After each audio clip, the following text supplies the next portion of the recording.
topic of our panel discussion is skill complexity in tech organization. I'll just rephrase it a bit. We'll make it tech skill complexity in every organization.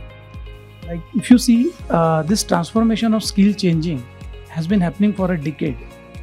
The bank tellers and cashiers jobs are getting replaced by ATMs, mobile apps, internet bankings. Those jobs are getting replaced by technology, mobile apps. Even in blue collars, the job to open a gate at tollway and tendering the change to the vehicle is getting replaced by RFID and CCTV technologies.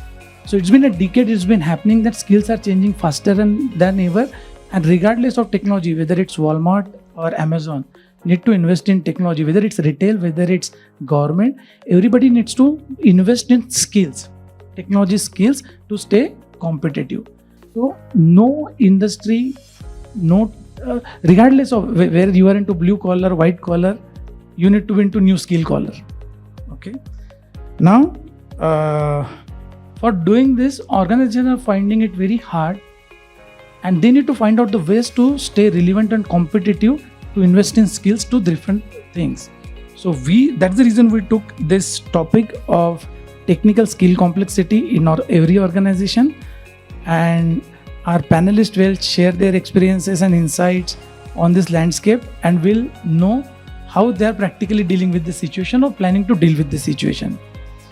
So let me introduce and welcome Kubera, who is HR veteran plus an entrepreneur.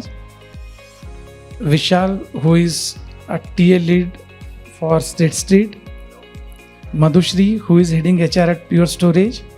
Venki, who has not only access to customer but with access to 26 million research profile on skills. And I am Amit Mishra, CEO and founder of iMocha. So first question, the background of first question is, like around 30 years back, company was the career for an employee. Then 20 years back, work has become their career. Around a decade back, the person become a career. You keep changing job, keep changing profile, and you get to a new thing. And all this time, degree was the primary driver. You hardly used to get to change your profile absolutely, hardly once or twice in a lifetime. Your degree used to decide where you will move in the chain. But in last decade, it is not company, it is not work, it is not you who is your career, it's a skill which is your career. You keep on changing skill, you keep on upgrading, reskilling yourself, and get a new collar. A new collar altogether, a UX expert can become a product manager. So first question to the panelist and expert, what do you think about how technology skills have evolved for different jobs or different functions? We'll start with the lady. Thank you so much. I think the tech roles are evolving, and there is a need for employees or candidates or individuals rather, I would say, to embrace what is the skill set of the future. I think we saw an evolution in the tech industry where there's been cloud, there's Kubernetes, that is an tech skill in demand. So how do you understand where you are today, and what are some of the skill sets of the next gen that you need to adopt so that you are able to provide that knowledge and skill set to the organization that you're working, or even if you're working for yourself, like you're entrepreneurial or you run a company. So I think that evolution is happening. AI, ML, data science, I think these are all the newer areas which our tech talent is picking up, or in the phase of learning through it to pick up those skill sets. And I think that is a transformation that's currently happening. We also have to be cognizant of what is the next transformation hereafter, and keep that in mind to continue to see where the talent would stand from their technology knowledge perspective. What do you think? Like how technology skills have evolved for different jobs and different functions, because you are HR and entrepreneur, both combinations, right? If you look at technology, it is not into the business or it is into the profession. It is a way of our life across the functions. And if you look at HR function now, if you look at that, what is the volume that we are handling? If I look at my early profession, it is late 80s or 90s, early 90s. And we were doing everything, we used to have big registers, big documents, big files, everything.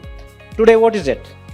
And we give enable the candidates to access our online portal. They fill all the details. Otherwise, our employees used to go and fill. Our HR department used to fill everything. Today, everything is online, and 1,000 candidates are getting on. I think that is what the power of technology and the need of the day now. Unless we upgrade ourselves, and companies also need to invest, and also investment from the companies should be very strategic. If you invest too much and look at that, this is a capex or apex, whatever it is, then if you look at, and your employees may not be there with you, trained employees after 1 week or 1 month, what is the use of giving the training?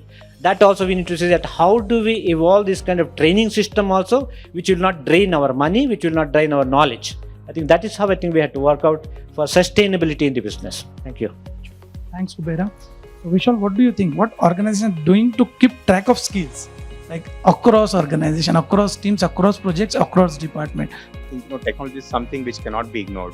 When you say what are organizations doing, to keep a track. So, well, there are multiple things I can think of, and I'm thinking from my organizational perspective, and especially in BFSI, given they are very orthodox in nature when we are trying to, make it advertise it, or make it market big, right? So when we are trying to do that, I think few things organizations, my organization is doing is trying to talk to the leadership team, and there are also HR teams and the talent development teams who are trying to get in touch with the agency to understand the tech agencies, who can train and provide those skills to their employees. So I think that's one of the biggest investments what the organizations are trying to do.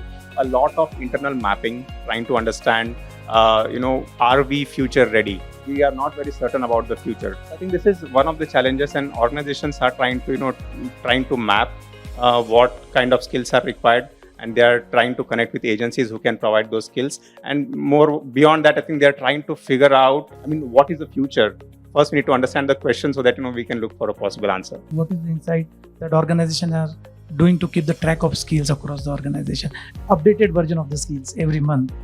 Skill is a new kid in the block, and skill organizations have been investing on the skills heavily, and therefore organizations are looking at how can we better track talent, the skills the talent possess within the organization.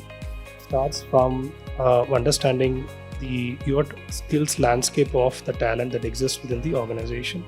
So therefore, first organizations are looking at assessing their internal talent on what is the skill that each one of the employees have and the proficiency level, and look at what is the demand gap between the skill needed and the skill that individuals have within the organization. That's a starting point of first understanding the nature of the skills that employees have, and for the organizations to start tracking skills of employees within the organization. Therefore, organizations are looking at comparing the jobs that they have in the market against the competition, so that they try to continuously take inputs from outside in view perspective in terms of the skill that are continuously needed for the similar jobs that the concerned organizations have in the market, right? And use that intelligence to start building the supply internally. So that we see constantly is the inputs that are coming up from the sales generation. Organizations are looking at inputs from the sales team and the conversations that they have with the clients, with the changing needs of the demands asked from the end clients. Organizations are trying to consider all these inputs in building the supply ecosystem, and leveraging the technology naturally by having a skill inventory, which is a fundamental of having that is fundamental to the organizations to track the skills within the organization. Every organization which is where the skills are changing faster, so skills are becoming like a mobile phone. Either a new version will come or altogether new technology will come every 3 to 5 years. The shelf life of skill earlier was 20 years. Now it has become 3 to 5 years. He's a proficient guy that suits your economies, productivities and all stuff. And when organizations are becoming skill first here, where competencies are changing into skill capabilities, right? Because skills are transferable, skills are like easily deployable. So when every organization is trying to become skill first, moving with the newer skill framework, newer skill capabilities framework, what do you think, like as an organization, are doing to increase the pool of this skill candidate, Madhushree? So I think I can take an example of how we do it in our organization. Like Venki mentioned, I think first, one of the things that we do is we look at least a quarterly to a bi-yearly conversation with our management leadership to understand what is our talent landscape, which is the existing landscape today, and what are the additional areas that we need to focus on as an organization as we are building our products, as we are looking at additional technical skill sets that we need to bring in. The second is we also look at all our talent and look at what skills do they have, what are some skills that they are already working on building, and where are the gaps. And then we look at, one is where those gaps are, where we need to build those skills. How do we look at working with those skills with our existing population of employees?